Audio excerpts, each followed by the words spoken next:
You know what I picked up? Yeah, it's the union. I don't control those. I don't drink much beer anymore. Okay, it's October 6th, That 3F? approximately 6:37.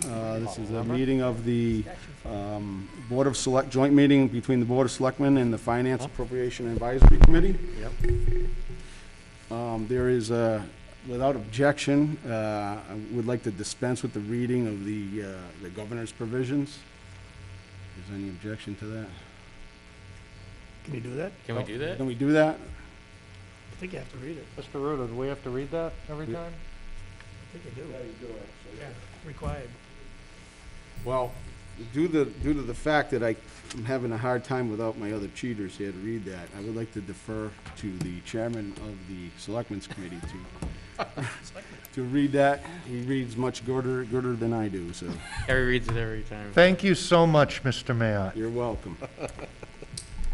Pursuant to Governor Baker's March 12, 2020 order suspending certain provisions of the open meeting law, General Law, Chapter 38, subsection 20, and the governor's executive orders, imposing strict limitations on the number of people that may gather in one place, although a quorum of the members of the Dudley Board of Selectmen and FAA will be physically present for this meeting, no in-person attendance of members of the public will be permitted. The meeting will be live broadcast on Dudley Cable Access Television Channel 192, and members of the public can also access the meeting online by YouTube. In the event of an unanticipated interruption in this broadcast, we will post on the town's website an audio or video recording, transcript, or other comprehensive record of proceedings as soon as possible after the meeting. Members of the public who wish to appear before the board must first make an appointment to appear on an upcoming agenda by contacting Michelle Jervis at 508-949-8001 or by emailing selectmen@dudleyma.gov. Placement on the agenda is not guaranteed, however, and persons requesting to appear before the board should not attend the meeting in person unless and until the appointment has been confirmed by the board. Persons with matters appearing on a meeting agenda may request that they attend by virtual means, such as conference call, rather than in-person attendance. Such a request should be directed to Michelle Jervis at 508-949-8001 or by emailing selectmen@dudleyma.gov. No more than 72 hours, not counting Saturdays, Sundays, or legal holidays, in advance so that appropriate arrangements can be made. However, persons or representatives with matters appearing on the agenda, notice/agenda, who wish to be physically present at the meeting must observe the following requirements. Number one, only 10 people, including board committee members and staff, will be permitted in the meeting room at one time. Satellite rooms will be available for overflow, and the meeting will be broadcast in real time in those satellite rooms. Total capacity in each room will be limited to 10 persons.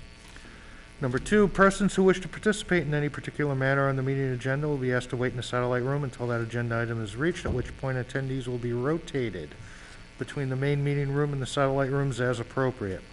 Again, the total number of persons in any room, including the main meeting room, shall be limited to 10 people at any one time.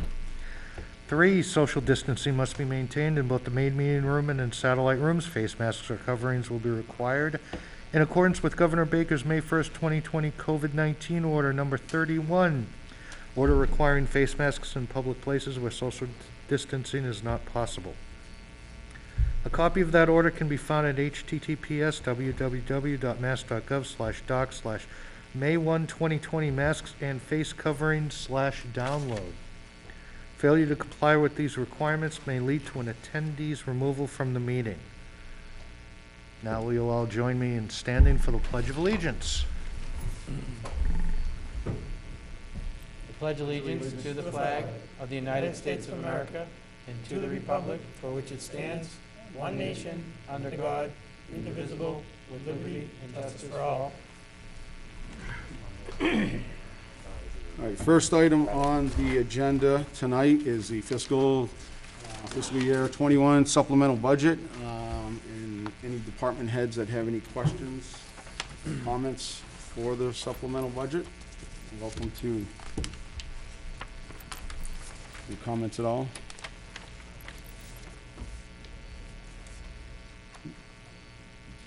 No? Mr. Ruder?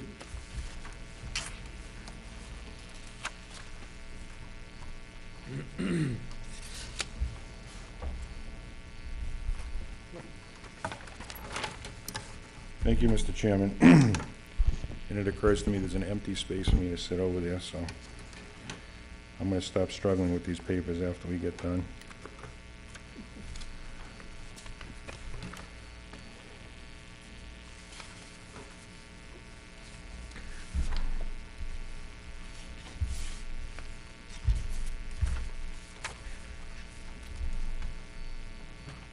Mr. Chairman, my recommendations is, as, without rehashing history, as we worked through what has certainly been an unprecedented time over the last 6 months, we've had to we started off with what we thought was going to be a very robust recommendation for our July 1st budget this year. Of course, that turned into be a slightly different situation as we moved into our global pandemic footing, and we were working without a net, essentially working with unknown numbers, including an unknown number for Chapter 70 for quite some time, and a local funding number, local aid number. So as we dismantled our budget to try to put one together that balanced for July 1st, and both of these groups put in probably triple the amount of time that they normally would.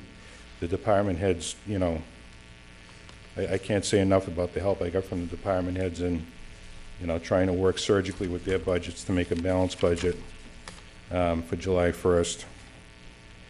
We're now in a situation where we need to rebuild our budget. We have a known local aid number, we have a known Chapter 70 number, and what I'm presenting here tonight I think reflects as close as we possibly can to being on balance with where we were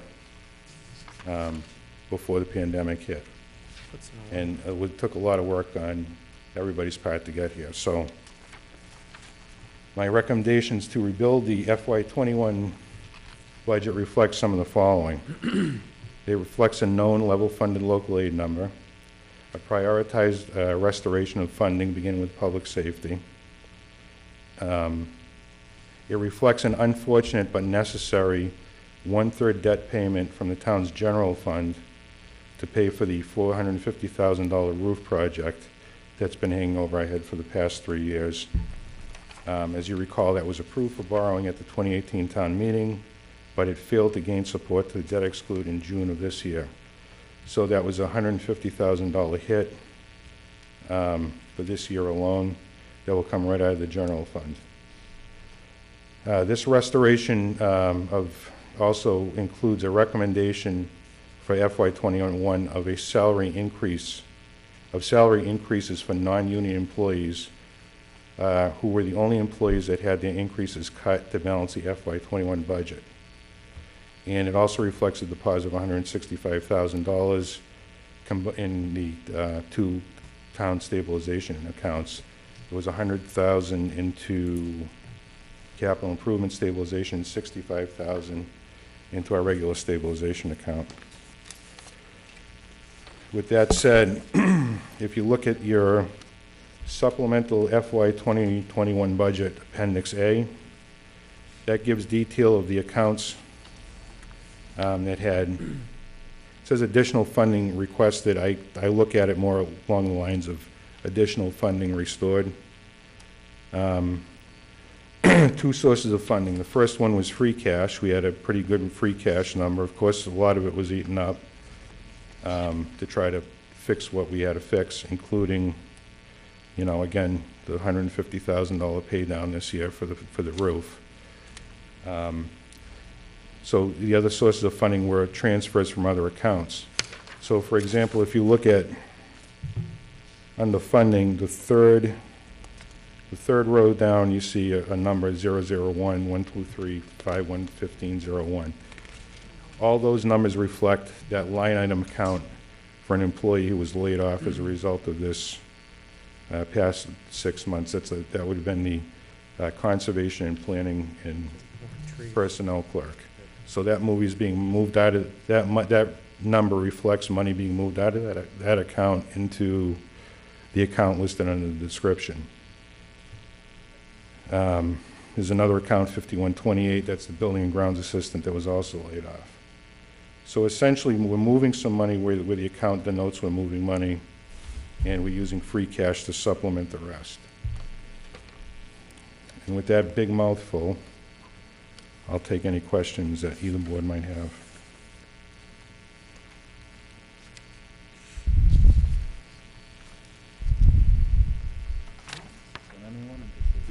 I have no idea.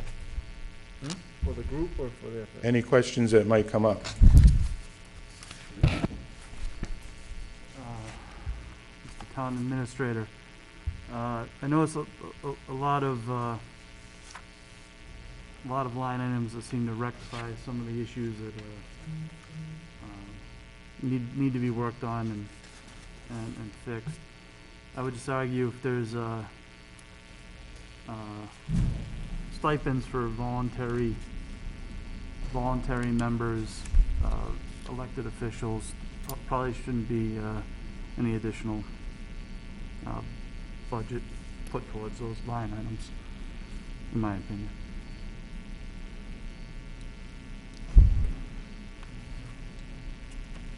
So that reflects, Mr. Johnson, my original recommendation back in the spring.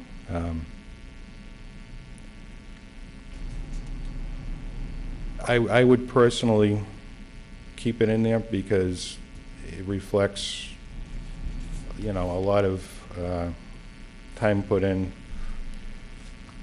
that's certainly not in keeping with other towns that surround us. The stipends that are received are very low. I would argue to keep that in there. In the big scheme of things, 2,500 out of 19 million doesn't amount to very much. But again, it's entirely up to what the FAA wants to recommend and what the selectmen direct me to cut.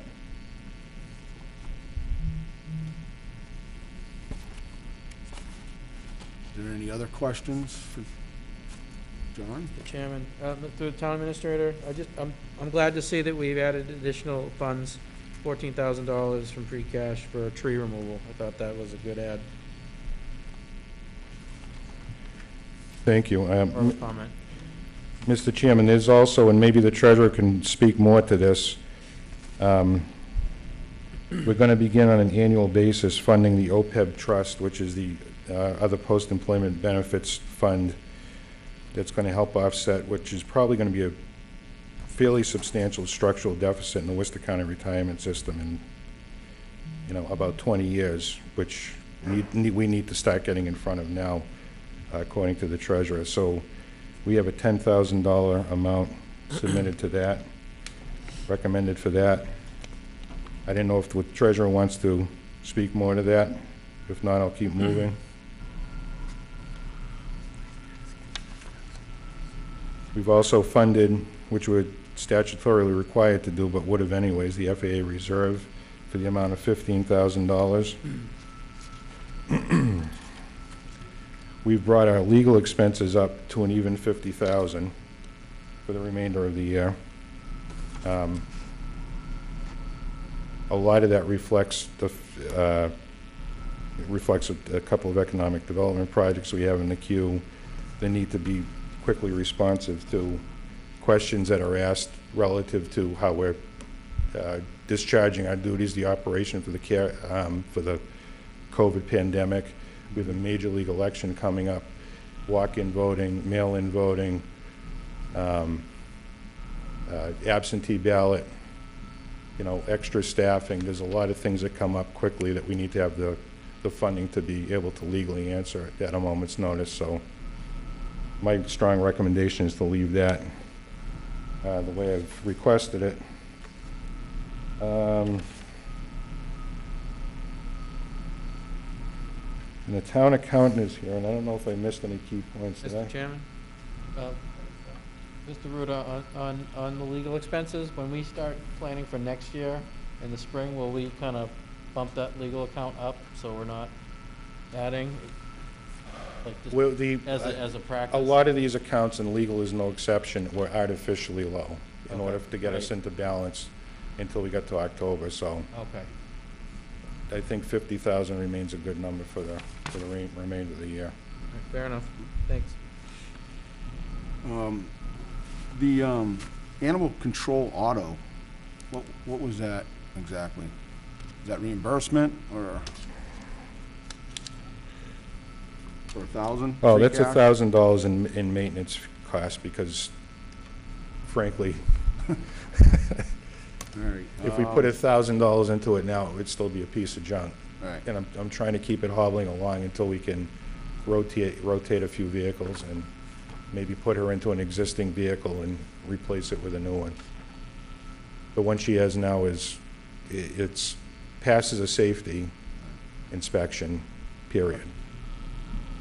That's All right. all I'll say about it. I get it. The other one I had for you, John, is treasurer retirement, $500. Well, if you can answer that, or I'll defer to. I would maybe- ask the treasurer that question. Mr. Treasurer, are you on? Luke? Good evening. Thank you, Having a Rich. difficult time working the mute button. Thank you. $500, Yeah, if you could explain that. What? okay. Annually, the Worcester Regional Retirement System goes through and gives an assessment to the town of Dudley. Over the last maybe 8 or 10 years, it's been an actuarial valuation as opposed to based on a percentage of the outstanding liabilities from the previous year. So we have an actuarial valuation that goes on every year to say exactly what the town of Dudley should be assessed to get full funding for 2038.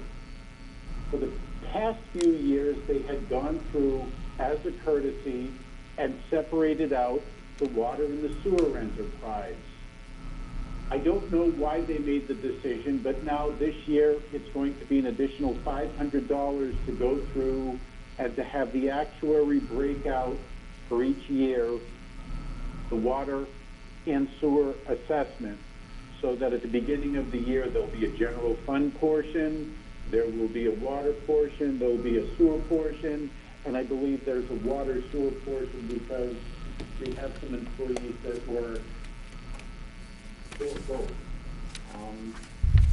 We went through, paid the account down to zero, so mid-year we need to have that $500 in there, Mr. Chairman, so that we can pay to have that actuarial breakout. And I think the clarity of the number, given that it's coming from the actuary, is well worth the dollar amount. Okay, thank you, Italicized Mr. Camiani. for an extra little. Mr. Sullivan? Mr. Chairman, thank you. To the administrator, at the beginning of your presentation, you said non-union salary adjustments, and some are small, but there's a few positions in there that are 5 figures. Can you explain why, at the risk of going through them all and probably having people angry at me, which has never bothered me in the past, and I'll do it if you'd like, but some of those are close to $20,000. Those don't look like adjustments to me, minor adjustments.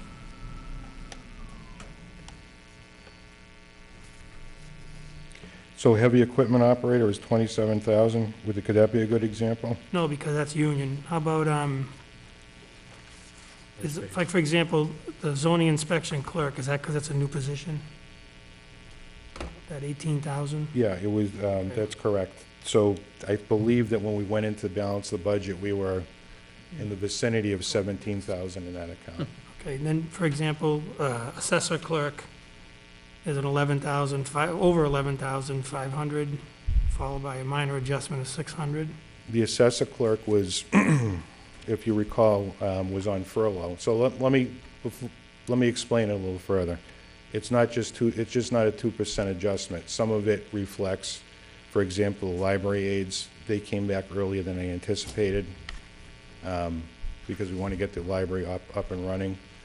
So in order to balance and for June 30th, I reduced those salary line items sufficiently to balance.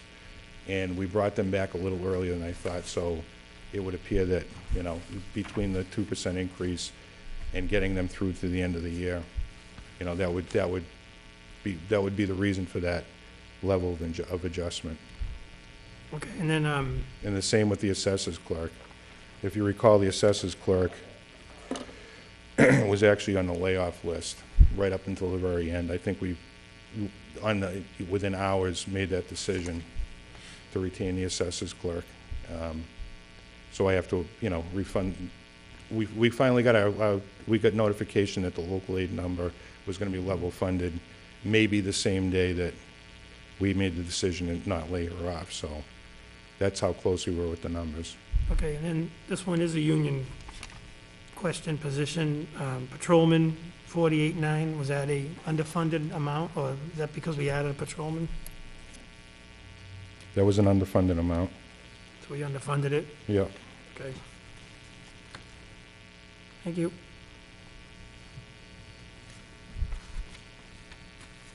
Ron? I just for the people at home, we included some items in here that are the separate article amounts, Jonathan. Like, I know those still have to be voted on.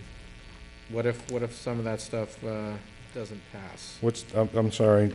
It looks like town clerk, treasurer, unpaid bills, stabilization. Then if those didn't pass, that money would become eligible to be certified as free cash in the Okay. spring. That was all those amounts are figured into this budget. Okay, so in case it Yeah. passes, all right. Yep, thanks.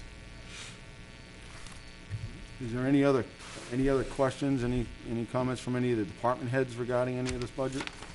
You want to speak? Anybody from the FAA have any questions?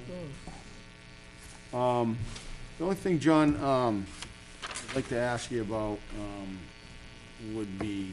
This feels like a Columbo moment, Mr. Chairman. It's just one more thing. I don't have any issues whatsoever with the budget you submitted here. However, we're leaving free cash probably a little bit less than what's probably in Kerry's pocket right now. Kerry never has cash in his Is it? pocket. Yeah, Take it from me, Mr. Chairman. All right, well then, John, No, that one for sure. that's taking it down quite a bit. What's the reasoning to take it down that low? I mean, we still have several weeks. The reasoning, and that's a great question. The reasoning is that a lot of these things we're going to, where we can, charge it to the CARE Act. We have to project what we're going to use through December 30th. We don't know if, God knows what they're going to do after that, if they're going to vote another stimulus and give us additional funding. But we've got to project it.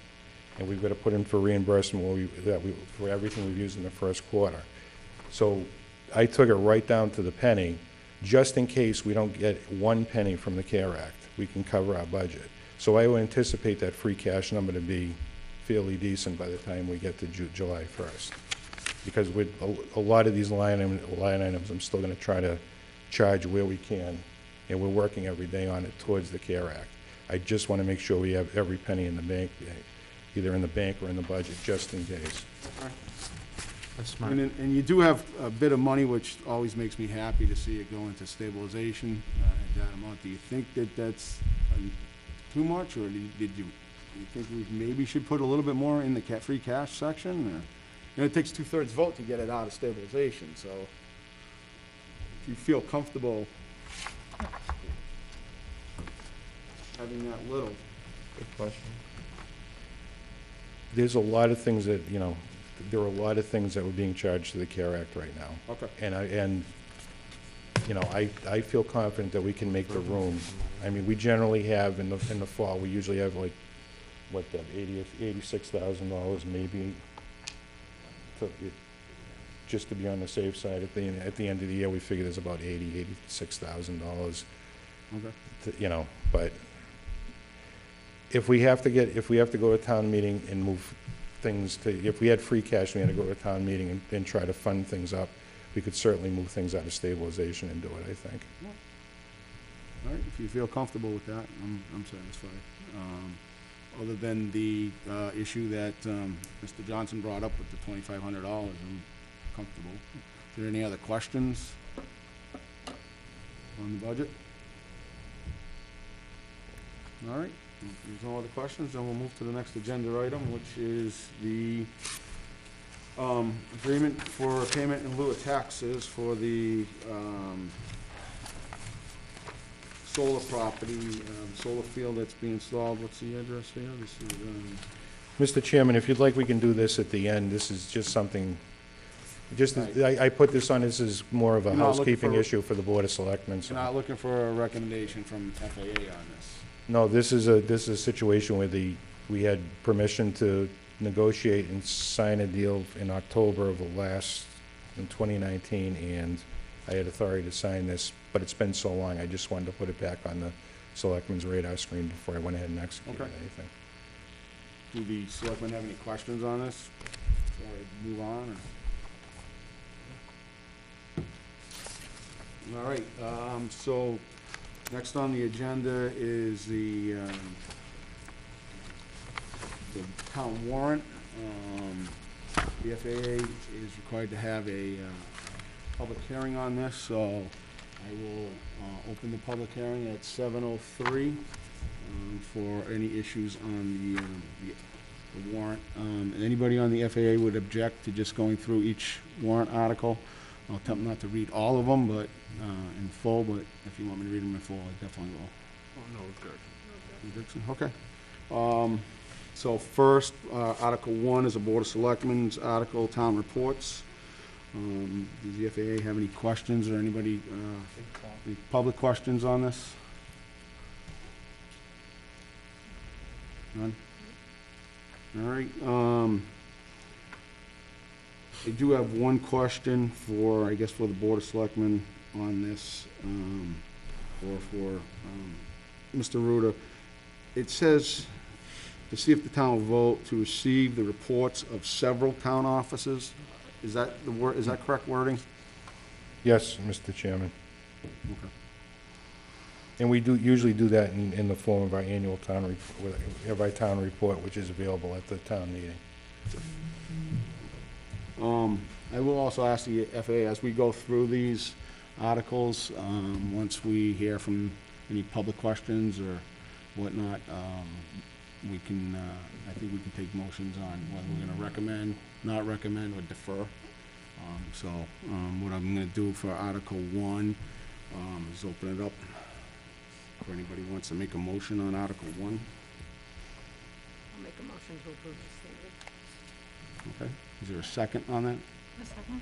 Okay, we have a motion to approve Article 1 and a second. Is there any discussion from the FAA?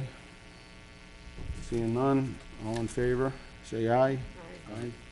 All right, so recommend Article 1. Article 2 is a routine article to hear and act upon the recommendations of the Board of Selectmen and the Finance and Appropriation Advisory Committee and take any action relative thereto. Is there any questions on that? Okay, seeing none. Make a motion to approve Article 2. Right. We have a motion to approve Article 2. Do we have a second? Second. All right, we have a second. Any discussion on Article 2? All right, all in favor say aye. Aye. Aye. Okay, we'll approve that. Article 3 is unpaid bills of a prior year. This is a Board of Selectmen article to see if the town will vote to raise and appropriate, borrow, and transfer from available funds, including but not limited to the stabilization fund, $15,000, what is this, $15,022.09 to pay outstanding invoices from the Commonwealth of Massachusetts, Sealer of Weights, and KP Law, or take any action relative thereto. Any comments on that? Source of funding for that would be free cash, Mr. Chairman. Source of funding be free cash? As part of your, well, I'll ask Michelle to work toward putting together our motions for the FAA and the selectmen with recommended sources of funding. For this, I would recommend free cash. I've budgeted for it. Okay. Are we removing the first lines on this?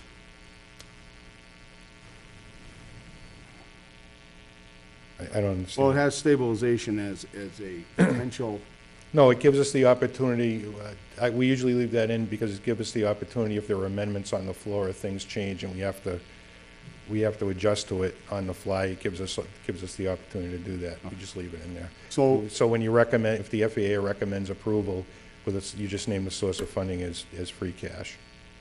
Right, okay. Because of the word stabilization fund is in there, is this gonna require a 2/3 vote to approve this? Only if your recommendation was to take it from the stabilization fund. Okay. I guess I'm thinking the cart's before the horse on this one. No, if you- If they give it- permission to, if they give permission to do this, even if we recommend free cash, if that word is in there, stabilization fund, that doesn't preclude that we have to vote on the 2/3? Because it could come out of stabilization. It could only come out of stabilization if you so moved. So if you don't move that it comes out of stabilization and you move free cash, there's no need for All right, 2/3. so we would need a motion then on free cash for this. Is there any other Correct. comments on this at all? This is back legal payments? This is something that fell through the crack, Mr. Chairman. We did the unpaid legal bill from last year. Okay. All right, do we have any motion on this from the FAA? So I can make a motion that we take $15,022.09 from free cash to settle Article 3. Okay. Do we have a second on that? I'll second it. Okay. Any other discussion on that? All right, all in favor, say aye. Aye. Okay. Article 4 is the supplemental budget that we just went over. If there's any other questions on that, I don't believe there were. Any other questions on that? Anybody from the FAA, any questions on that? All right, so we'll need a motion on the supplemental budget. Probably announce the amount.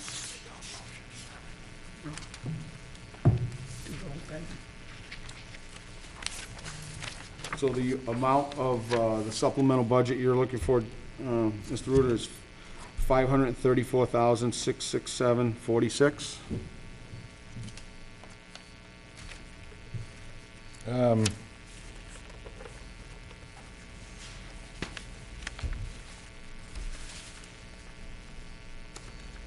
Yes, because it includes water and sewer. Yep, that's correct, Mr. Chairman. Okay. 534,667.46. All right, is there, Mr. Chairman, I make a motion to accept Article 4 as written in the amount of $534,667.46. A second.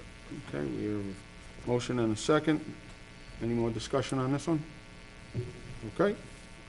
All in favor? Aye. Aye. Aye. Okay.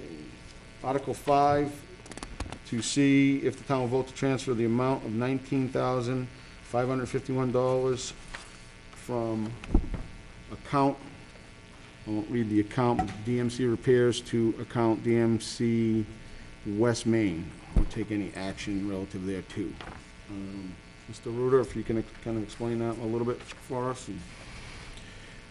Mr. Chairman, this is another example of an account that I think this came into the town by way of earmark from Representative Durant maybe 3 or 4 years ago for that intended purpose as listed on the account, and it's been sitting there. So rather than the fund from free cash, I'm asking to transfer the money out of that account and into the appropriate line item in this year's budget. Okay. Is there any public questions? Any other questions for the selectmen at all, or FAA? All right, we'll need a motion on this one. Mr. Chair, I make a motion, we accept Article 5 as written. Okay, we have a second? Second. All right, is there any discussion on this? All right, all in favor? Aye. Okay. Article 6 is Board of Selectmen's article to see if the town will transfer from free cash the amount of $100,000 to the Capital Improvement Stabilization Fund and the amount of $65,000 to the General Stabilization Fund, or take any action thereof. Any questions on this? We've already answered the questions on this. Anybody from FAA have any questions on this? Okay. Do we have a motion? Make a motion to approve Article 6 as written. Second. Okay, a motion and a second. Any discussion? All right, all in favor? Aye. Aye. Aye. Okay, Article 7 is a This is a Water Sewer Commission article to see if the town will vote to appropriate from water sewer retained earnings, count the amount of $43,349 for the purchase of a 2020 Ford F-350 heavy-duty pickup with a plow, take any action thereof. Does anybody? Mr. Chairman, the source of funding for that is retained earnings. It doesn't come out of the general fund. Source That's, of funding is retained. represents the only capital expenditure I'm recommending on this warrant. And I believe this was already approved by capital improvement. Correct. Just didn't go through the last budget, so. Does anybody have any questions regarding this? All right, take a motion on this one. Make a motion, we approve Article 7 as written. Second. Okay, any more discussion? All right, all in favor say aye. Aye. All right, Article 8, this is town administrator to see if town will vote, suit to its authority under the paragraph 4 of the general law, chapter 40, subsection 5B, to dedicate 50% of the revenue that's derived from any cannabis host agreement that we enter to by the town, 100% of the revenue derived from any ground lease agreement entered by the town, and 100% of the revenue derived by the TNC municipalities' rides and revenue disbursement to the capital stabilization fund established under chapter 40 of subsection B, and 100% of the funds collected through the sale of all town-owned surplus, worthless or obsolete or scrap vehicles or equipment. Such dedication to take effect from the fiscal year commencing July 1st, 2021, and take any action thereto. Any questions regarding this article?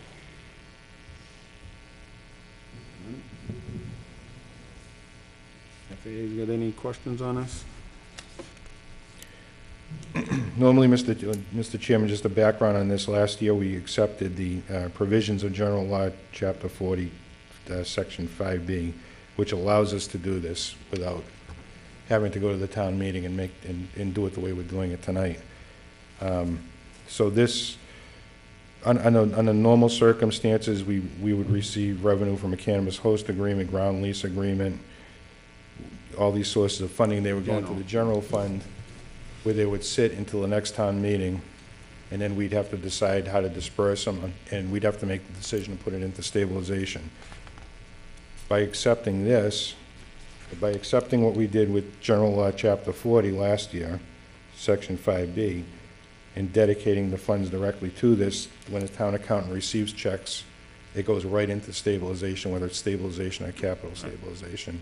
Do not pass go. So I think this is a good plan. Excellent.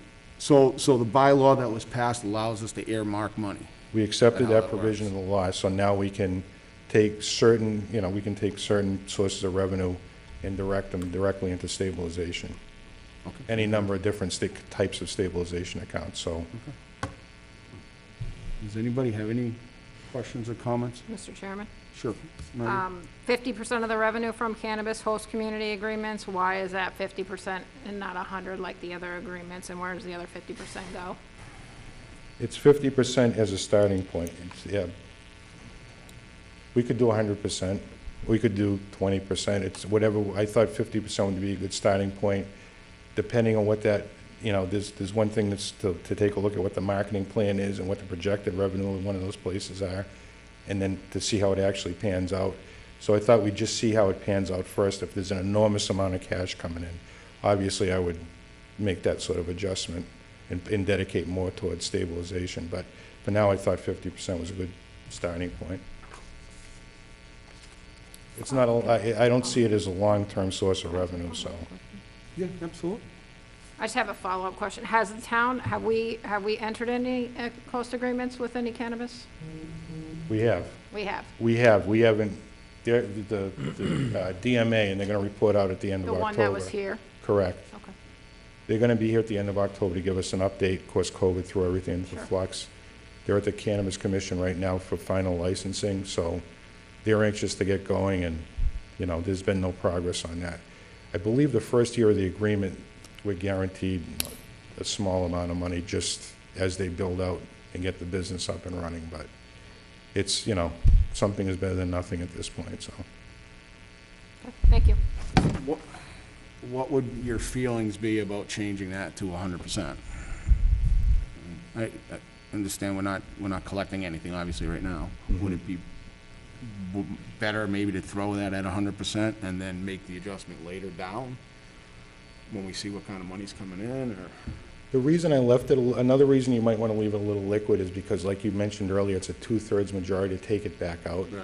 So if we go through CIP, we go through the FAA, and it's a cruiser or something like that, so a small ticket item, it would be more efficient for the CIP and the FAA to recommend source of funding being free cash for a $48,000, $50,000 car versus having to seek to pull it back out and get 2/3 majority approval. If it were an ambulance for a few $100,000, then I can see the 2/3, but I thought we'd leave ourselves, because we don't know how much we're getting, we'd leave a little bit of free cash to work with for that type of purpose. No, the only reason why I brought that up is because I know there was talk in the past when we were doing all these solar pilot agreements that we would be, there was a previous administrator, we would be dedicating the solar pilot money into a capital So, improvement. Mr. Chairman, it's funny you bring that up. Good time for this discussion. It's hard to separate pilot money because it's considered tax revenue. So it comes in and, it's got to be sorted out and taxed accordingly. But we have a project with the Amoresco at the Cap landfill, which will give us a ground lease, which is part of that. The ground lease agreement, that could be $40,000 or $50,000 easily on an annual basis, and we put 100% of that away. Separating tax revenue and dedicating it into an account like that is a little different and a little difficult. All right, fair enough. Is there any other questions on this article? All right. Just one more for my own clarification, please. With the other 50%, is that going into free cash or general fund then? So that goes in as a general fund deposit, but we can't touch it until it's certified free cash, the same thing, the same process that we follow here tonight. So when we get certified free cash, that other 50% would appear as, as free cash. Thank you. I think 50% makes sense. Yeah, no, it's fine. I'd like to see it all go in there, but, There's nothing right now, so yeah, that's true. 50% of nothing. 50% of nothing is still something, okay. If we start getting $1 million annually, I'd be the first one to say, I just, let's do it. I just want to get as much into capital as we can, because we obviously need police cars and fire equipment, all kinds of equipment Yeah. coming up, so dedicating that money into there would be Right. nice, because I do remember the conversations about getting solar pilot money into that, and it never really took place.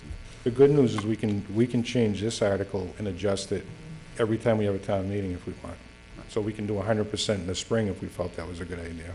Until the schools see all that money come in, and then they vote no on the 50% or the 100%, so. Okay.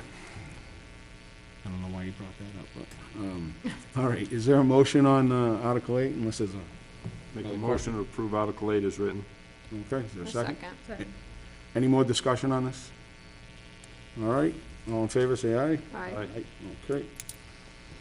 All right, the next article is a Board of Selectmen article, to see if the town will vote to authorize the Board of Selectmen to enter into an agreement for a payment in lieu of taxes pursuant to General Law, Chapter 59, subsection 38, in connection with a solar facility installed or to be installed on the town's former landfill off of Indian Road, being leased by the town to the owner of such facility pursuant to the authorization voted under Article 30 of the October 30th, 2017 fall meeting, and to enter into an agreement for the purchase of the solar credits generated by the facility, with such agreements to be for terms of years coextensive with the term of the lease agreement between the town and the facility owner, and on such other terms and conditions as the Board of Selectmen deem in the best interest of the town, and to further authorize the Board of Selectmen to take any action and execute any other instruments or ancillary agreements necessary to convenient to accomplish the foregoing, and to implement and administer such agreements or take any action there relative to. Is there any public comments on this?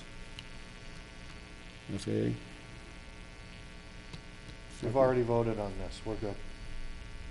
You've already voted on this? Yeah, the warrant as presented. Right, okay. I do have a question, John, for you. So the property that we're doing this lease on, obviously it's the town dump, we own it. There's no taxes on it. Why are we doing a payment in lieu of tax? How is that, why is that something legally that we need to do, or? Because the equipment on the property, the solar equipment, is considered personal property, and it's Yeah. gonna be taxed. There's gotta be a way to generate revenue on that personal property, so that would be the pilot. Because it doesn't really qualify as personal property, because it's based on what it can generate. Okay, So there's two aspects of it. There's the ground lease agreement for property that we own that we don't receive taxes on, and that would be the separate lease that was already, the separate ability to lease, which was already approved at the town meeting. And then there's a second aspect of taxing. You can do it a number of different ways. We can call it a tax. right. We I can just didn't know call it, because we can own the property, inflate it but into a big payment in lieu. payment, yeah. But that's how we generally do it with a privately owned solar. Right. So so the equipment is owned by Amoresco. We need to tax it accordingly, like if they owned a truck or a car or something else. And so that's what we're doing here. Okay, all right. You get it. Very good. Any questions on this one? All right, do we have a motion on this one? I'm gonna make a motion to approve Article 9. Is there a second on this? Second. All right, we have a motion and a second. Any discussion? All in favor, say aye. Aye. Okay. Article 10, special legislation petition, to see if the town will vote to authorize the Board of Selectmen to petition the general court for special legislation authorizing the town administrator to approve all bills, drafts, invoices, orders, and payrolls under the authority of the Board of Selectmen for funds budgeted and previously approved by town meeting, and sign warrants for payment on behalf of the Board of Selectmen. Also, as budgeted and approved at the town meeting, notwithstanding any general or special law to the contrary, and subject to the provision that the town administrator shall make available to said board any records of such actions on a regular basis as the board may require, provided, however, the general court may make clerical or editorial changes on a form only said to bill, unless the Board of Selectmen approves amendments thereto prior to enactment by the general court, and provide further that the Board of Selectmen is hereby authorized to approve amendments which shall have within the scope of the general public objectives of this petition, or to take any action relative thereto. Any questions on this? Okay, you got any questions on this? Wasn't there a similar article presented at the last town meeting for the town admin to be able to have this kind of latitude? Through the chair, yes, there was, and it didn't pass because there was a check and balance argument made that I think that the point was missed. What it was inserted into this new Article 10, if you look down on the fourth line down, it says, for funds budgeted and previously approved by town meeting, and sign warrants for payment on behalf of the Board of Selectmen, also as budgeted and approved at the town meeting. This looks, the authority for me to do this looks a lot more ominous than it is. This is just, we receive, the fire chief submits his bills, there's a warrant prepared. Somebody's gonna say to the town accountant, yes, go ahead and process it. Generally, that's been, in the past, it's always been a majority of the Board of Selectmen. That is so inefficient to try to get bills paid, to try to track somebody down every other day to come and sign bills. So this line was added to that article because it specifies, the town meeting has already said to the fire chief, to the police chief, to the departments, we hereby authorize you by town meeting vote to spend this money. So this is just a signature to the town accountant to go ahead and process the bills as they come in. It's not really, you're not losing a check and balance. So this, by adding those couple of sentences to it, we're hoping to clarify that for anybody who might vote against that article. Is it? How often are you having to chase down the selectmen to pay a bill? Every Monday. I'm honestly No, curious. seriously. Every week. It's an honest question. Michelle? The stack is this thick on a weekly basis. Okay. And it doesn't come in all at once, it comes in as it's Sure. presented, so it's, so I've got Michelle in the car looking for Sully on his mail route to sign. That's how ridiculous it is. Not all the time. Well, sometimes he's not in his mail route, believe it or not. Gives you a chance to see your old neighborhood. Mr. Johnson? Sometimes there's a concern about timeliness for certain bills, and getting 3 of us to get into the office isn't conducive to not being late occasionally. We're talking about, in some cases, we're holding up the payment for office supplies, for replacement of tires, for, equipment replacement or repair. There's nothing that I can purchase that hasn't been previously authorized by the town meeting. There's nothing I can purchase. And that's the point that I hope that those additional sentences make. Mm-hmm. All right, is there any other questions on this? The only thing... I have one other, I'm sorry. Not to be a pain, but how far behind are we on paying our bills, like, on on a regular basis? Like, say, are you 30 days behind? Are you 60 days behind? How about if you want, how about if a I'll department listen to head, anybody, absolutely. Here he comes. All this does is bog down town government. It's ridiculous. The selectmen work hard, they do. They do everything correctly. We have a very good board.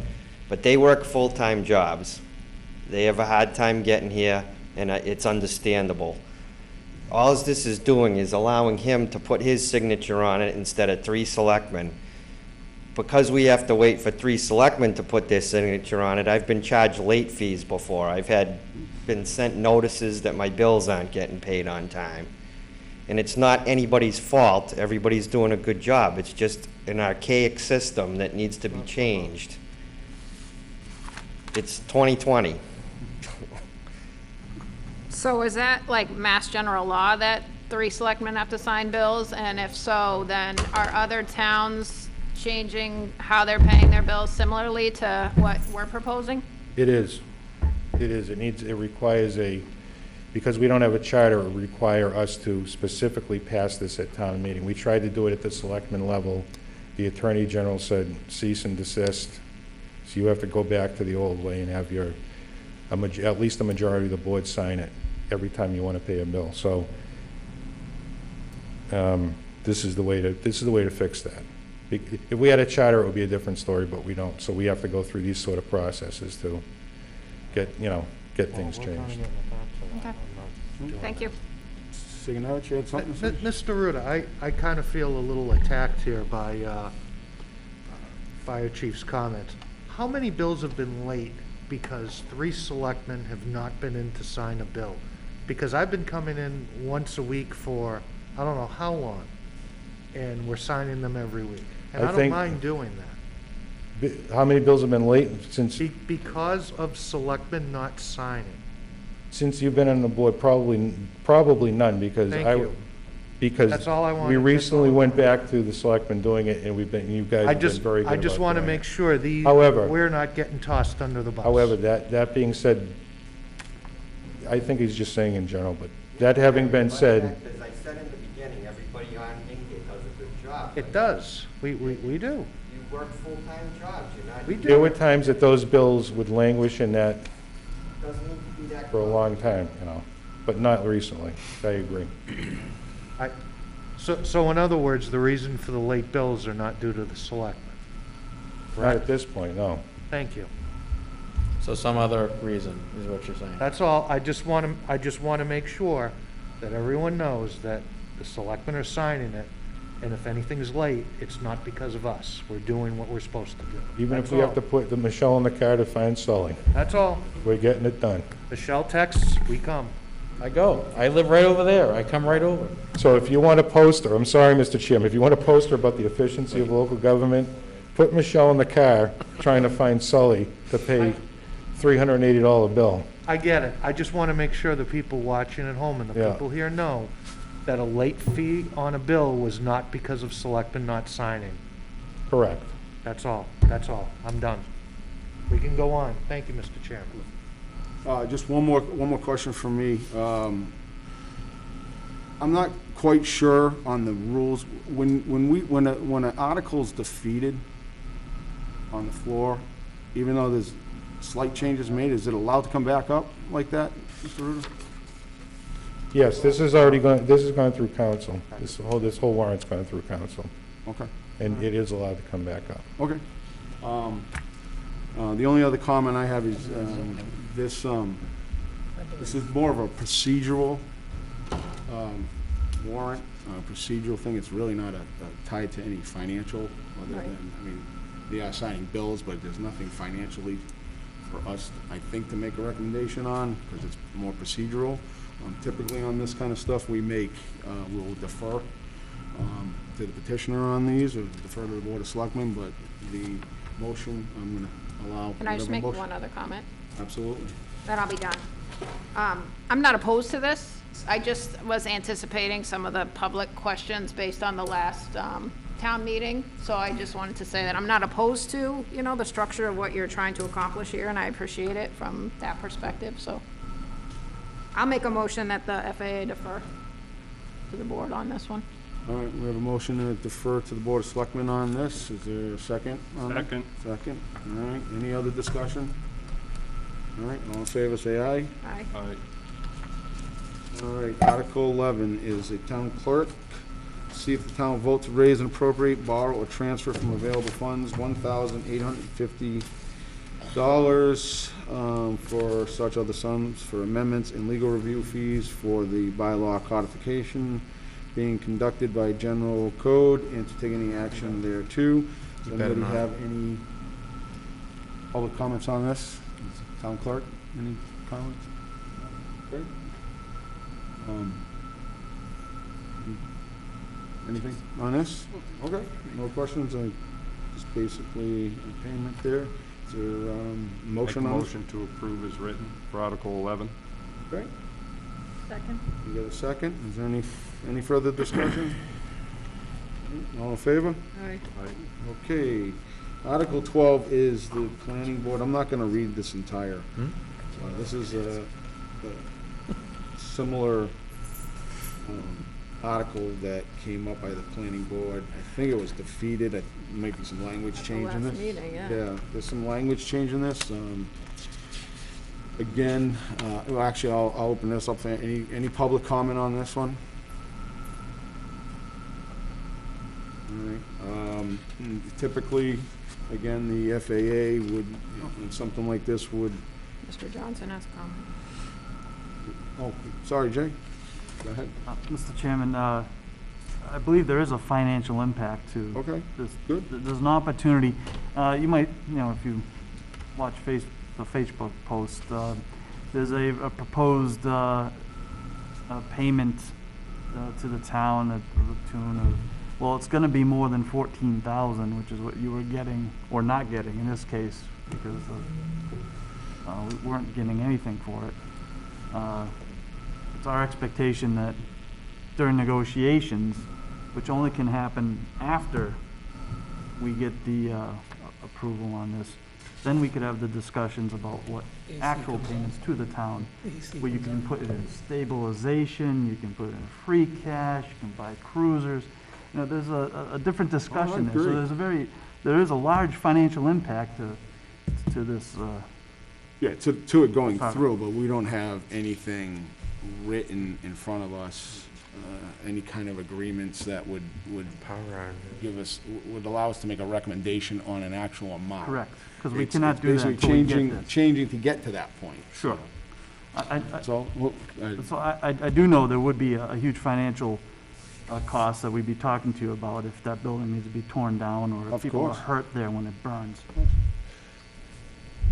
Mr. Sullivan? Thank you, Mr. Chairman. I just want to echo Mr. Johnson's comments, and while we don't have a hard financial figure to put before the voters per se, we're talking about a $40 million project to rehab that place, not only to bring it up to apartments that will generate tax revenue, but it also, the developer has expressed a willingness to work with the town to preserve as much historical structure as they can. And certainly, I'm not telling the FAA what they should or should not do. And I just think the more town boards that are on board with this to bring forward to the people, the better. Because at the last meeting, as all of us that were there know, there's a small undercurrent in town that was shouting no for everything, whether it was to accept the reports. I'm making up a bad example probably. I just think the more the town boards and elected and appointed officials get behind this project, the better we will see it through to success. And you know, I don't want to dominate the conversation, but Mr. Johnson at the end was the example I brought up at the town meeting. You know, in the worst case scenario, you're going to have 4 or 5 kids in there. There's already people in there. Mr. Ruda could expound if anybody wants, but and 2 kids are going to run out the back, and 2 kids are going to run out the front, and the fire department's going to, police are going to show up.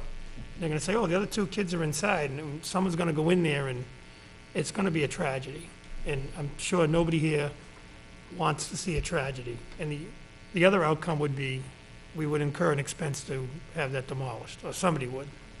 So I just think, like I said in the beginning, there's no financial number, but the more we all get on board, if people choose to, the better. So I think, I personally would like to see every board in town, every official be behind this project. Mr. Chairman, I think it absolutely is going to have a financial impact on the town. This will absolutely expand our tax base. There's no question about it. A $40 million investment, private investment into that mill is certainly, or lack thereof, is certainly an issue that the FAA is going to be dealing with, you know, into the very, Hopefully near into the future. right? And the other thing is the optics of, I think the FAA supported this last time. So to go to now and say that, and just remain silent on the matter is, believe me, by the handful of ill-informed detractors of the project, will be seen as a sign that the FAA is no longer in favor of it and will be publicized as such. Okay, I get the point. The point I was trying to make on that was typically the FAA, when it comes to a bylaw change or a zoning change, if we're not seeing actual financial data in front of us to make an actual financial recommendation, that we would normally defer and then have it discussed on the floor. For the That's planning why- board, right? Right, so that's what we've done in the past. It's difficult, we have a fiduciary duty of making a recommendation based on finance. Without that finance being in front of us, it's hard for me to make that recommendation. However, I was in favor of this anyway. I think it's gonna have a huge financial impact on the town. But I'm going to leave it up to members of the board to make, if we wanna make a recommendation. So, can I just push back a little bit? Sure, go ahead. Finance, advisory, and appropriation. Yeah, I get it. Advisory. If the town meeting's gonna vote on something that has a financial impact, it's absolutely within your No, I agree. purview That's a good argument to for make an that. advisory recommendation. I think that it would be construed the wrong way if people got cold feet and didn't say, the finance, All right, make a good point. the FAA supports this. Okay. Is there any other discussion on this? So what was changed between I'm sorry, Mr. Chairman. What was changed between the spring town meeting and this warrant article here to make it to be represented? Well, the first thing that's going to change is the way we're going to have the attorney that's been handling this there at the meeting to answer this very specific questions that were raised at that meeting.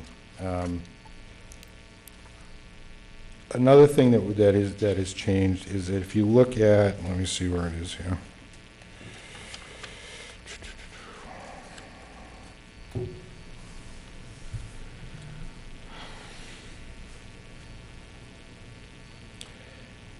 It's a less encompassing special permit process. In other words, let me rephrase that, not less encompassing. It doesn't give, it's less of a menu special permit. It's more focused towards something that would be appropriate to the district in terms of being able to seek a special permit for mixed use.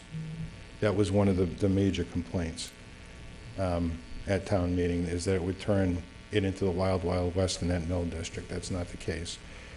In fact, that mill district, of the 4 properties in that mill district, of the 3 properties in that mill district, 2 of those properties are for this project. One is already for the cannabis, host cannabis, and the other one is a blighted property that is currently abandoned. So there's no downside, because this only applies to that mill district, to passing this amendment. There's no downside. Anywhere, it doesn't impact anywhere else in town except for in that district. Does that help with the question? All right, is there any other questions at all, comments? All right. Anybody want to make a motion on this article? Mr. Chair, I make a motion to approve Article 12 as written. Do we have a second?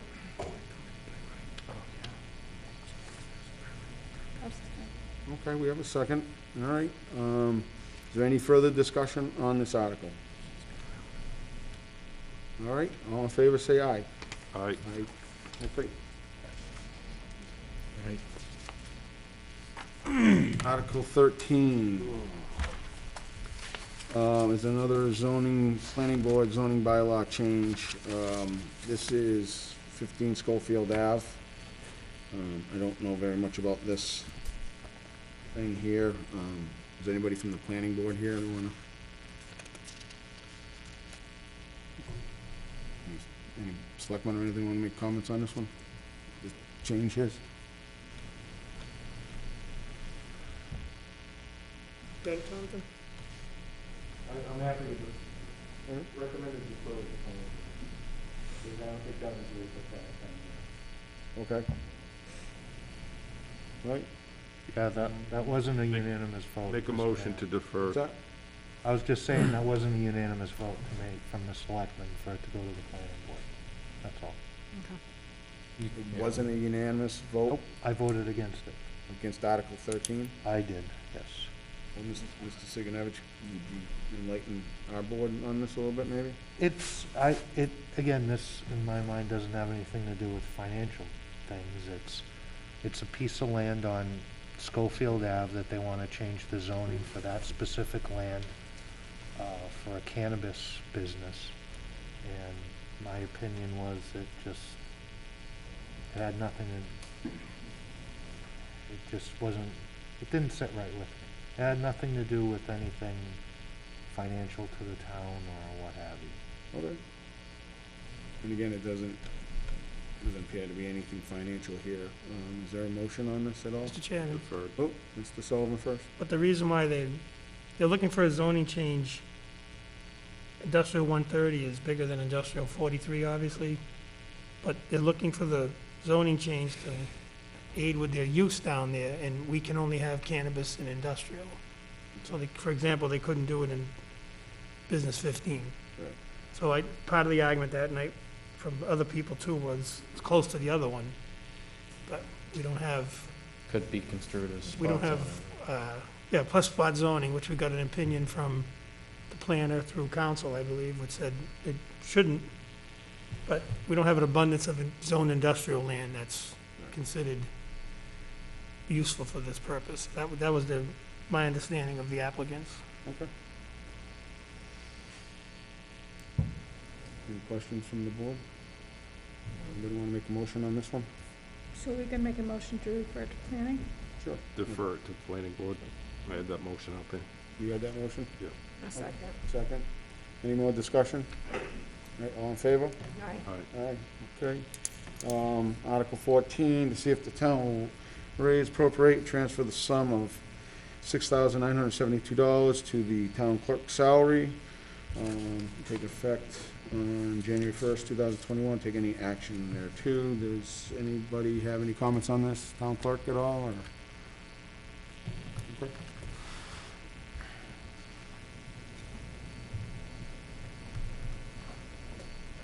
The purpose of this article is to restore the funding to the town clerk level from 2019. Reason being is that the work is still required of me, whether I'm a new town clerk or a town clerk that's been in that position. I'm still required to do all of the same work. Thank you. Anybody have any questions? All right, anybody want to make a motion on this? Motion to approve Article 14 is written. Second? Second? All right, any more discussion? All right, all in favor, say aye. Aye. All right, I would ask for a unanimous consent from the board here if I can take these next two articles out of order here and move to Article 16 instead first. Any objection to that? No objection. Article 16, treasurer collector to see if the town will vote to raise, appropriate, transfer the sum of $1,807 to the treasurer collector salary account effective January 1st, 2021. Take any action there too. Is there anybody that wants to speak upon this article? It's a treasurer article. Mr. Kamiani, if you're still listening, did you want to speak on this at all? Or? I am. Thank you, Mr. Chairman. Go ahead, Rich. Thank you. As everyone realizes, the mechanism to change the salary for the treasurer collector and for the town clerk's position is through a separate article such as this. The amount listed is a 2%. Under non-COVID circumstances, you would have expected this for July 1st. Happy to wait until make it effective July 1st. Happy to be patient, glad we can get to the end of the tunnel where there is some light. So I'd ask the board to do it favorably. Thank you. Okay. Thank you, Mr. Kamiani. Does anybody have any questions or discussion on this, FAA members? No? All right. Anybody want to make a motion on this? Make a motion, we accept Article 16 as written. Okay. Any more discussion? All in favor, say aye. Aye. All right, that leaves us with the Article 15. Town Clerk and Board of Selectmen, special legislation petition to see if the town will vote to authorize the Board of Selectmen to petition the General Court for special legislation making the elected positions of Town Clerk, Town Treasurer, and Collector appointed positions. Such appointments to be made by the Board of Selectmen with such special legislation to take effect 90 days after the General Court's passage of the same.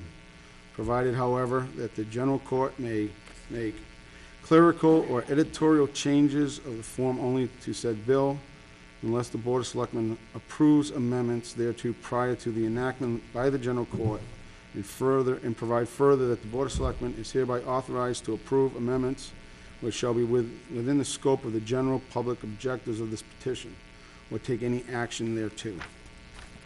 I guess I'll ask a member of the Board of Selectmen, what, if anybody wants to take this, when it says here to see if the town will vote to authorize the Board of Selectmen to petition the General Court for special election, what exactly does that mean? To petition the General Court? We have to go to the State House, You getting Mr. permission Chairman. to, We have to go to the State House and do that. you get permission from the State House to do that? Because we don't have a charter, I believe. Okay.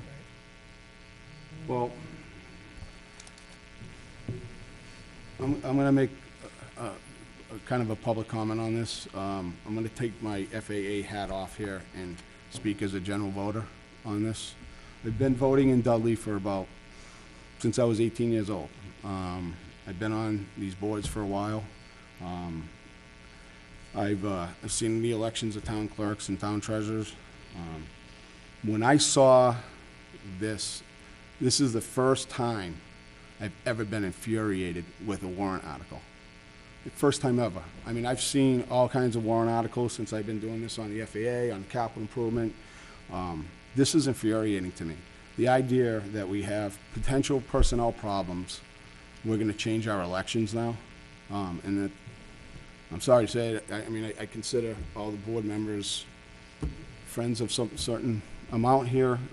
The idea that everybody was in favor of putting this kind of stuff on a warrant, on a special town election, to me is just, it's reprehensible. The idea that we would change and change the independence of our town clerk and our treasurer and move to appoint them, just, and I'm not saying anything about the current board, but future boards, the cronyism that can occur in that kind of appointment, especially with the town clerk who oversees elections, to be accountable to the people running for re-election is, I'm totally against that. So I apologize for, getting upset about this, but this is, I cannot believe this is on the warrant, not in Dudley anyway.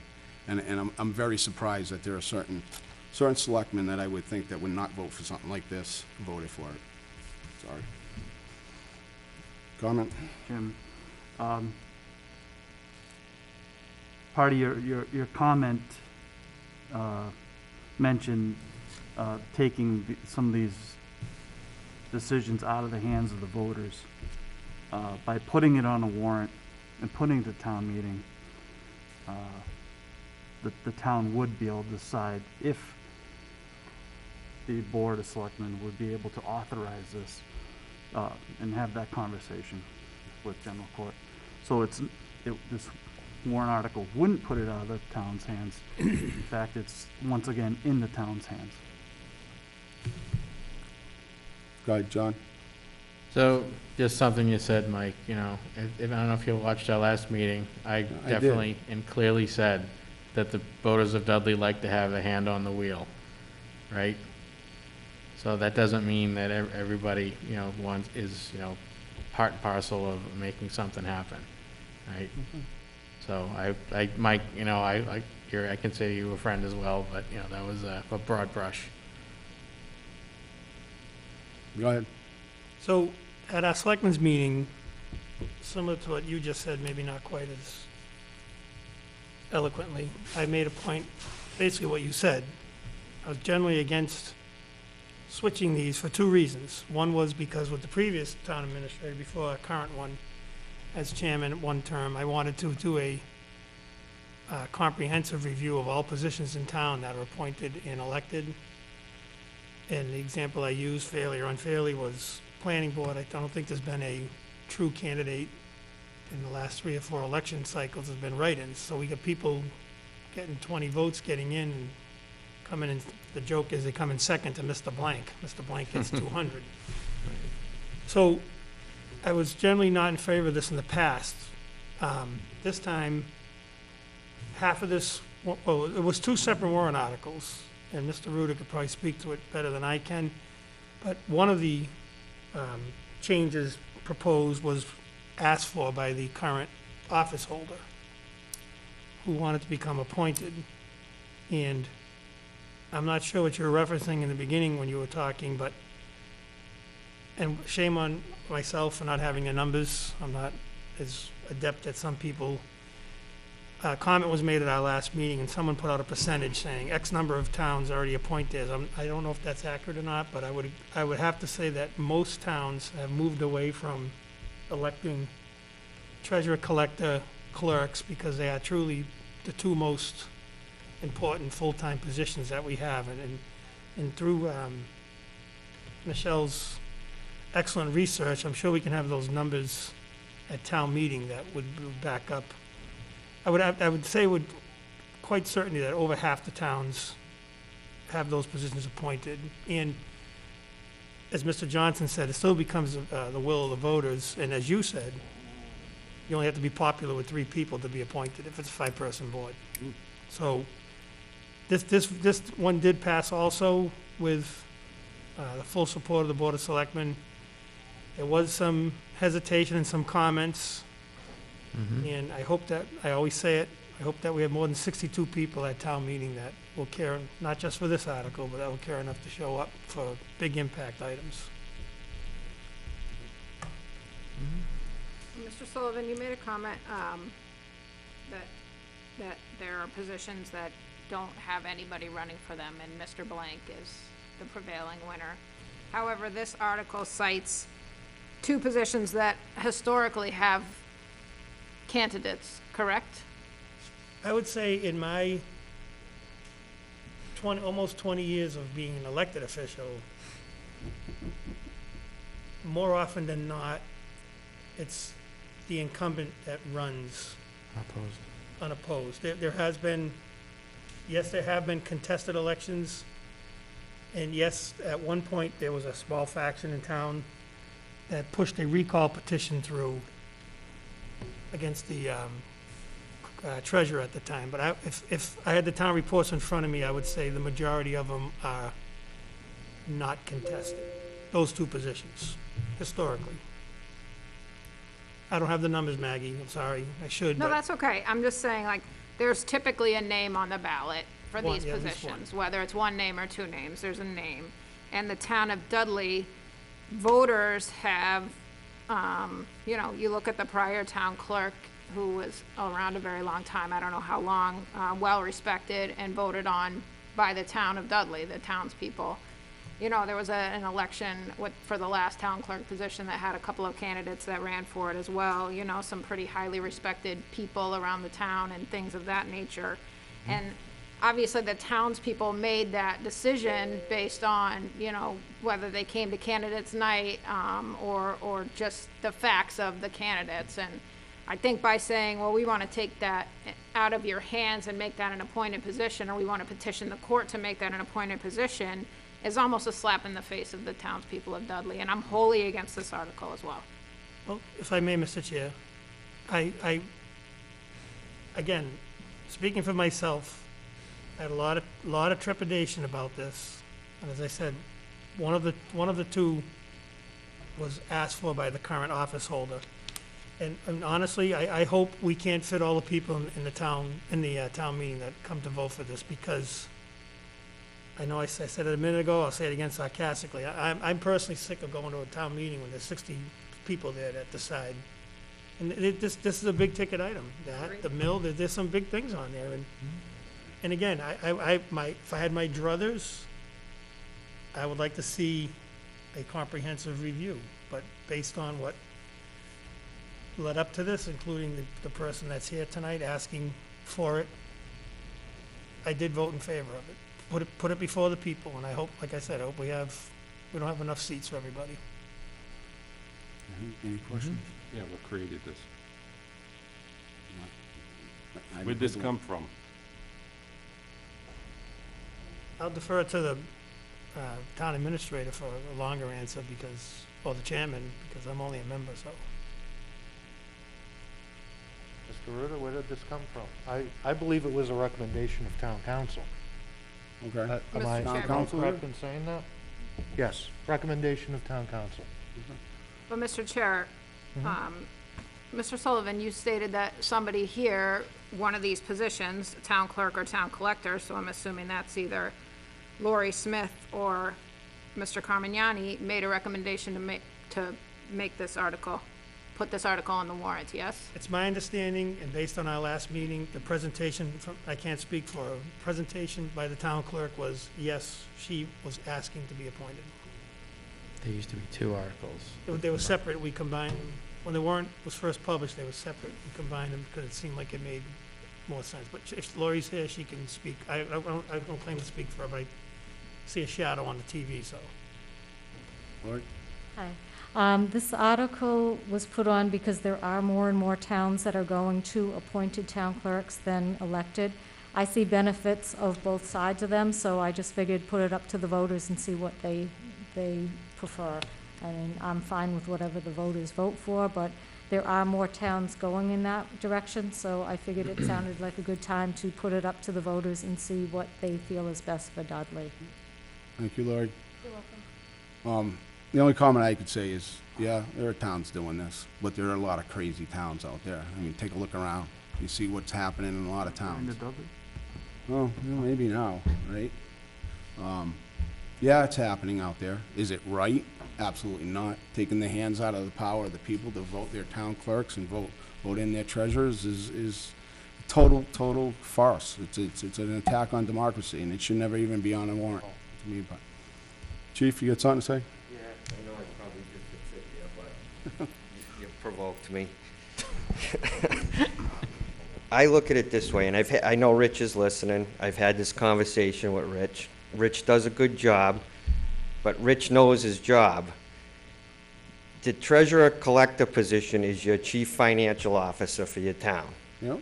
And you potentially turn it into a popularity contest. I know historically, like Mr. Sullivan said, he'll keep getting reelected, but it only takes one time not to get reelected. It happened right in the town next door. The janitor became the treasurer, didn't know anything about it.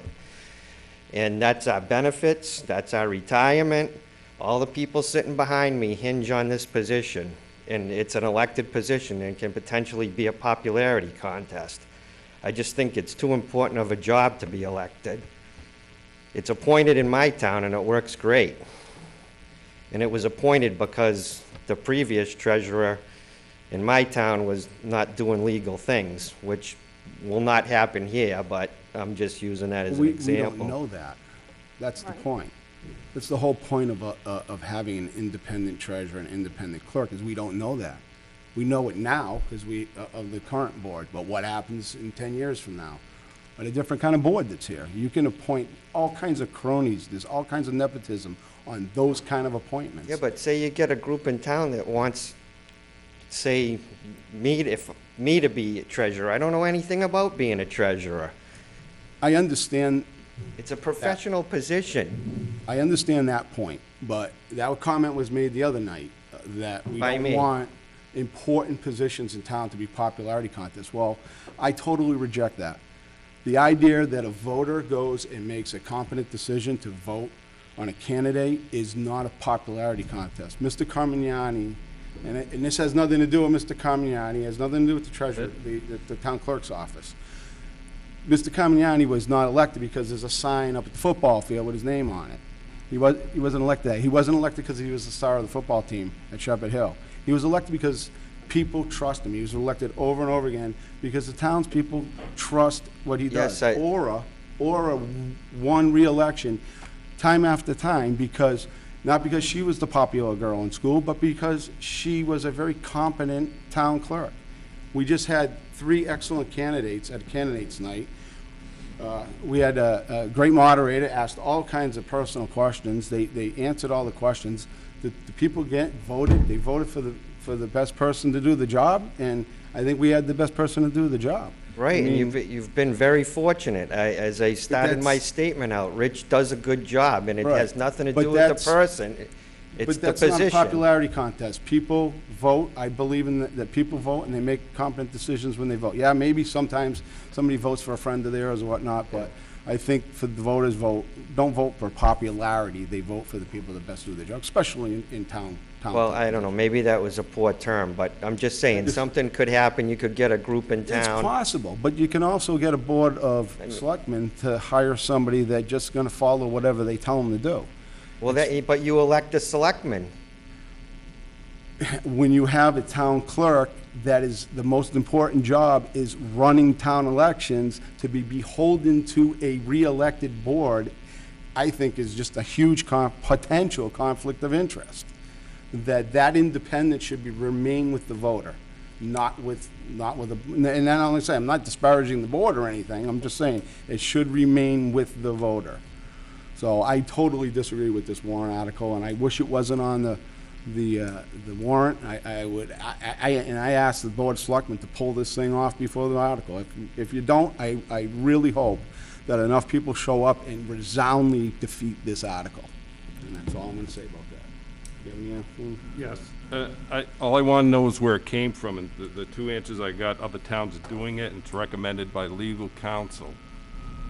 And in my profession for over 20 years, interviewing or interrogating people, Usually when I don't get a good answer, it's for a reason. So if legal counsel's involved in recommending this and we get no further explanation on that, don't you think that's gonna raise some eyebrows at the town meeting?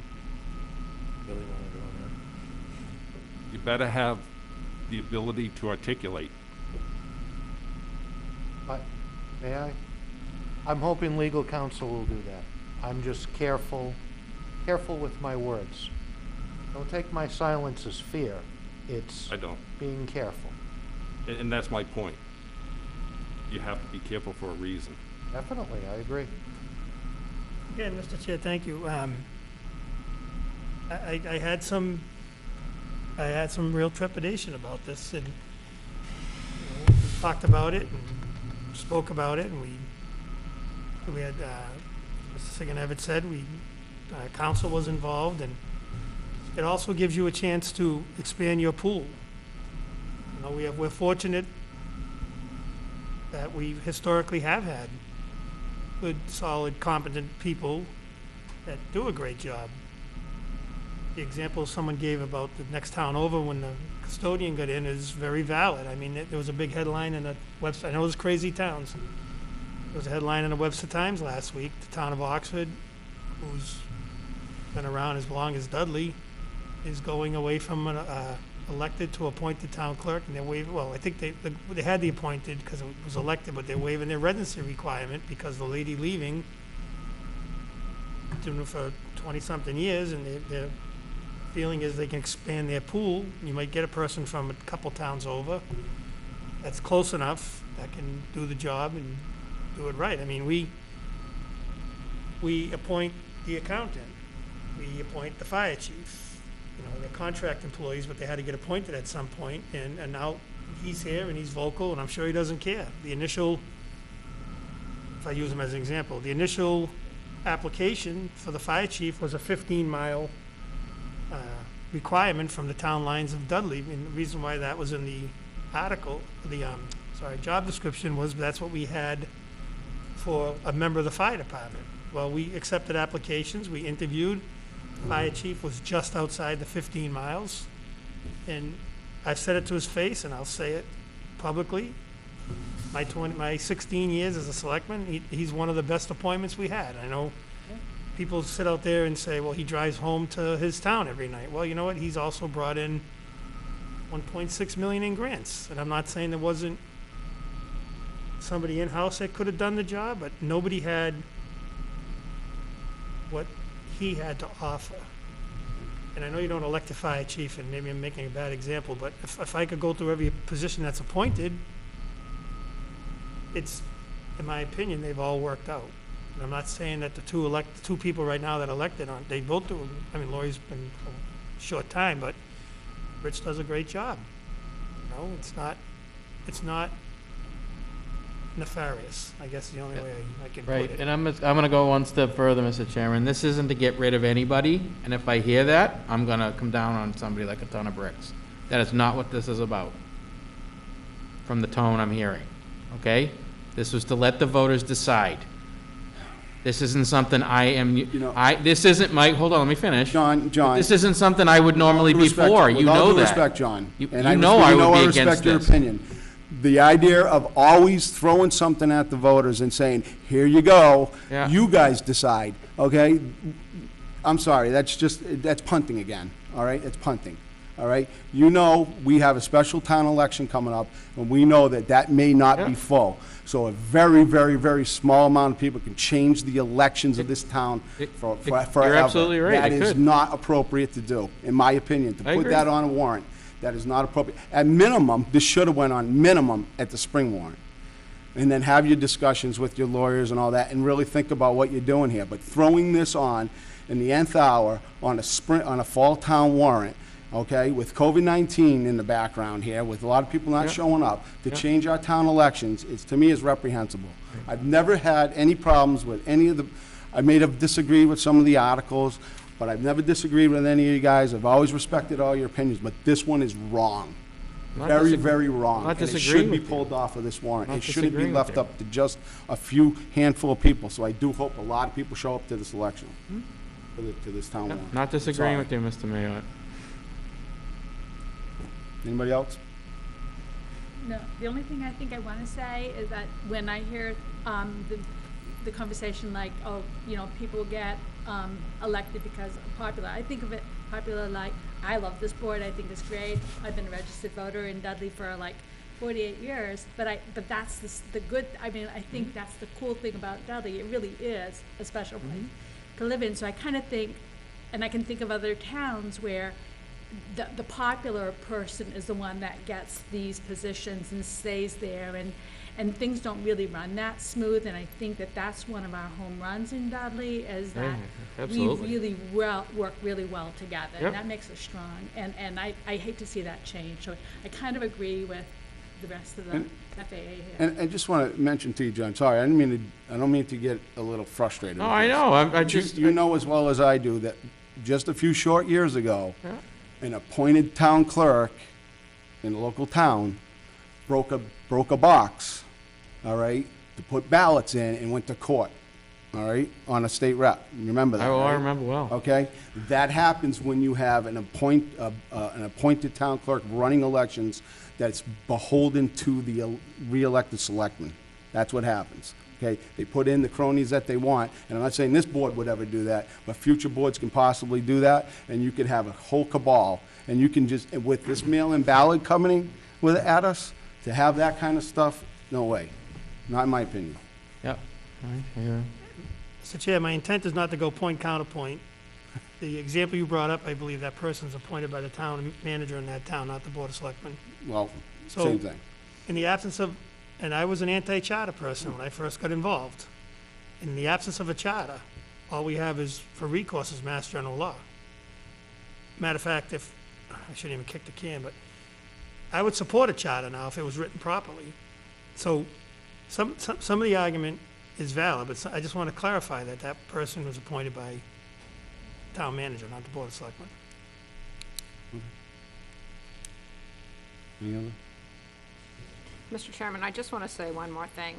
A couple, Mr. Sullivan as well as the chief, the fire chief, both used words like fortunate, like we're fortunate to have ever had somebody elected who has, you know, in essence screwed the town over, or that we're fortunate that the voters have voted on the right candidates and things like that. I think that fortunate is the incorrect word to use. I mean, I think that, you know, the townspeople have been smart enough and done their due diligence to put those right people in the right places. So I disagree with the word fortunate. Again, I'm against this article. I'm totally on board with Mike. I think this article should come off of the spring or this fall warrant. I think it should be looked upon when there's an expectation of more of the townspeople being able to make it. I mean, I think COVID in and of itself should pull this warrant article from this warrant, from this fall meeting. And I honestly hope the Board of Selectmen makes a proper choice here to do right by the townspeople for those that can't make it due to extenuating circumstances of what's going on in our global world right now, not just in the town of Dudley. So, if I may, Mr. Chairman, I'm trying to think, and I apologize. I hope Ann misspoke when she said she'd been voting 48 years, because she must have started voting when she was -7 or something. But I think going back, and if the previous clerk was here, she was the assistant clerk, and I believe somebody was appointed interim while she was still the assistant. So, but when she got elected, that was a contested election. To the best of my knowledge, I believe that was the last time we had a contested clerk election until this past year when she retired. And Rich can speak for himself. Mr. Carmignani was appointed when we had the previous treasurer retire. There was a recall petition, which Rich, in my opinion, didn't deserve to have against him, and he won. Mm-hmm. And I don't believe there's been a contested treasurer's election since Rich has been treasurer and since I've been involved. So when you asked me before, how many? And then, like I say, some of these other, I don't want to call them minor boards, because every board's important. These other boards that don't get the attention that we get, you folks get, especially at budget time. I mean, I can recall when 5 people ran for like 2 selectmen seats. John and I have been tag teaming for 9 years now. You know, it's, listen, like I said, it was with a lot of trepidation, and at the end, 50% of the article was asking for it. So, I mean, if somebody wanted to split them, I guess we could split them, but I just think the smart move was to put them together, and like I said, Mike just said it better than me. I hope there's not enough seats in the place for the people. Mr. Chairman? Sure. If I remember correctly, combining the two is, you know, one good reason is because it's not about the person, it's not about the individual job, it's about the theory that these positions are very important and should be, oh, Mr. Mazzi always hates it when I say this should be run a little bit more like a business. I know it's not a business, but it has to be financially sound and people have to do what they're supposed to do. And I'm not used to months and months of recall elections to get that person. I'm used to accountability and responsibility in the position. If you don't meet the criteria, you don't no longer have that position. So to me, the two most important positions in this town are the two we're talking about. No offense to anyone, any other positions, but town administrator included. He's already appointed. So to me, it makes the best sense to, for action at the appropriate time, the appropriate ways to do something like this. And that's the same discussion we had. Yeah. I just want to make one more point too, Mr. Chairman, if I may. I believe Mr. Joseph obviously isn't here. He and I were the only two on the board. I think the treasurer-collector position was combined, and the argument was most towns do it because we had a person leave the collector's position, and the Board of Selectmen voted not to endorse it at town meeting. We wanted more information, and a citizen's petition was, which kept it elected. A citizen's petition came forward. 10 signatures on the warrant, right? Am I correct? 10 signatures to make that position combined against the recommendation of the board at that time. And it ended up being elected, he remained elected, but that position was created through the same process that's being proposed now. It went to town meeting, the citizen's petition was put forward, and if memory serves me correct, I could be wrong, I don't think any of the 10 petitioners were at the town meeting. So town meeting voted to proceed with combining those positions. I mean, the end result was it remained elected, but the mechanism to create that position is similar to what the mechanism is here, Exact same. against the recommendation of the board. Looking for further information. We weren't negative against the position, but further information. Barry, you had something to say? Yeah, I don't understand why we're going round and round about this. Wouldn't this be a better conversation to have at town meeting? I mean, there's no money attached to this. Well, absolutely, there is. So like I say, that's why I took my FAA hat off and wanted to speak at the public hearing as a voter in Okay. town. Not making any comments. This is not a warrant article that would even require.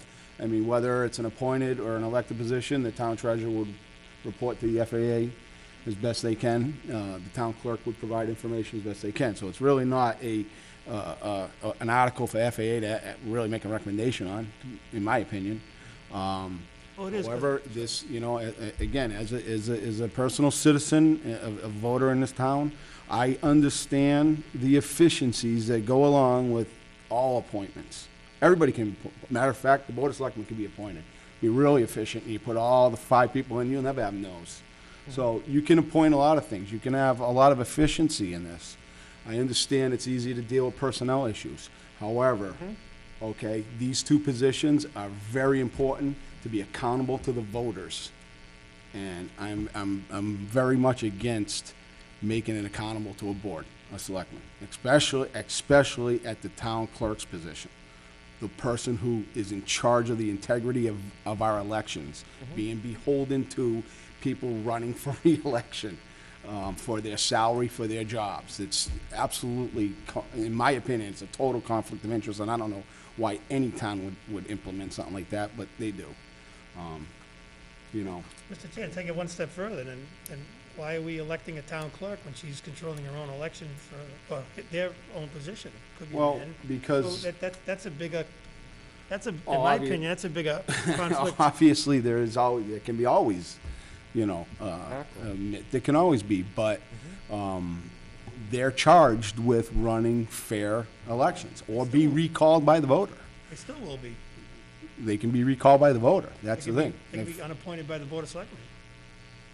Well, if the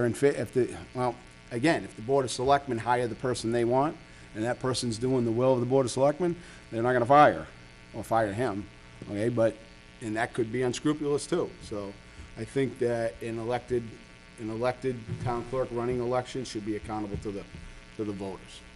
That's all. Fair enough. Yeah. But, go back to you and Mr. Ruda's discussion earlier, it is advised. Fine. Advice. And I'm not telling you what to do. If you folks don't want to take action, you don't have to. If you want to speak as individual voters at town meeting, that's Right. well within everybody's right. So I guess we're down to then, if there's no more discussion, hopefully, we're down to actually making a motion. Then we can make a motion on this article. Anybody want to make a motion? For it? Can I make a motion that they take it off of the warrant? I don't think we can make that kind of recommendation. Well, you can, but So what's our You can make, options? whatever motion you would like to make. I'd make a motion that this article be removed from the town warrant for the fall, town meeting. I'm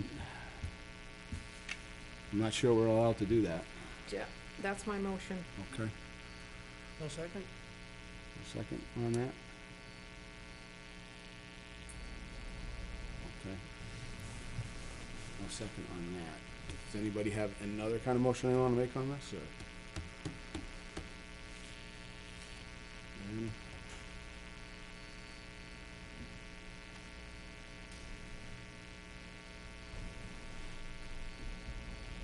I don't feel I received enough information to make a motion, either way. Okay. Do you have a clarification question so we can clear it up and get a motion on the table? Well, I asked twice, the third time's I not mean, really much of a difference. I got you. You can always You didn't defer get the it. motion through the selectmen, and then we make the argument. Town meeting. Anybody can get up and argue against this at the town meeting. Like I say, I'm not against or for it. I don't have enough to go either way.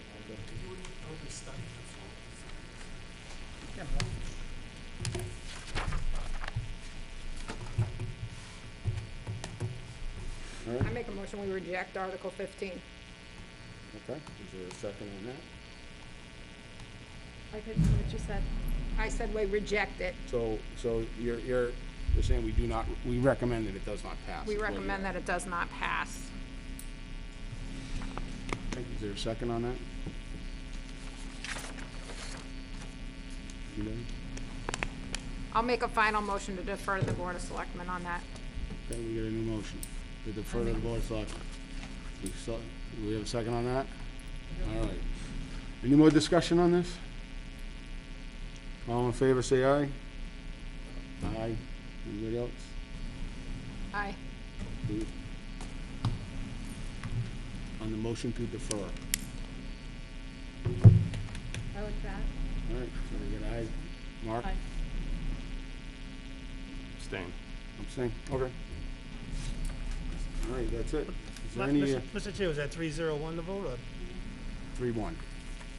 Zero, Three, one. three, Mark three in Lambert favor. abstained. No And nays, one one abstention? abstain. Okay, thank you.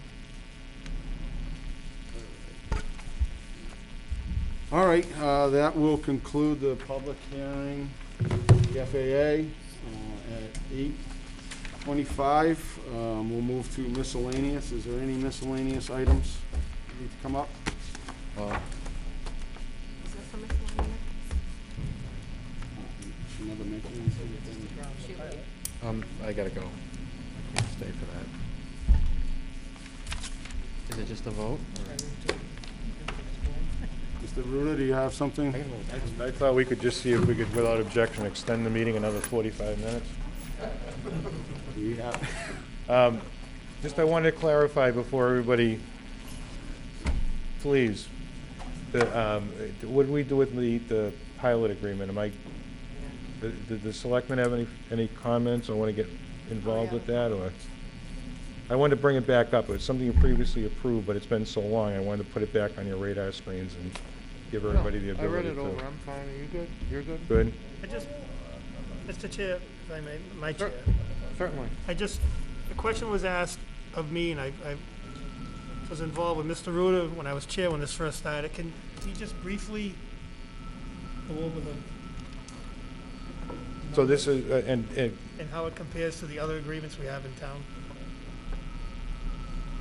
so one thing we always have to watch with pilot agreements is that block incentives they change, well, Ann would know from dealing with this a lot at the state rep's office, but the No, it's block still our incentives offered on solar agreements tend to decrease and have decreased over the course of the last 10 years or so. So the value of a project based on its incentive is kind of based on what the incentives that it gets.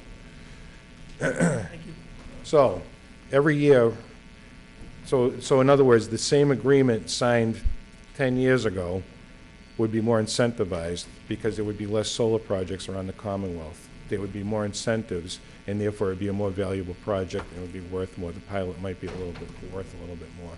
We're now at the point over the past course over the past 10 years that we're at the end of the block incentives.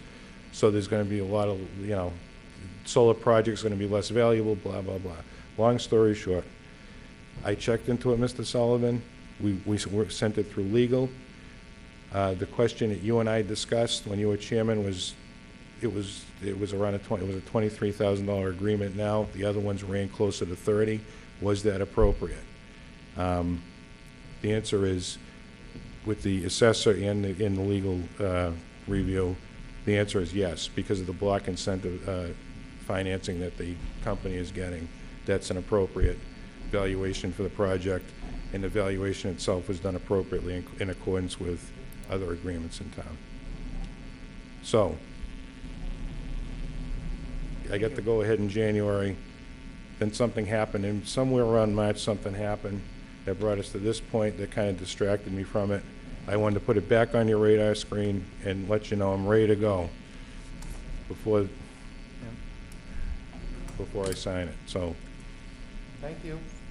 good, Mr. Sullivan? Very good. Very good. All right, is there any other miscellaneous items that need to come up?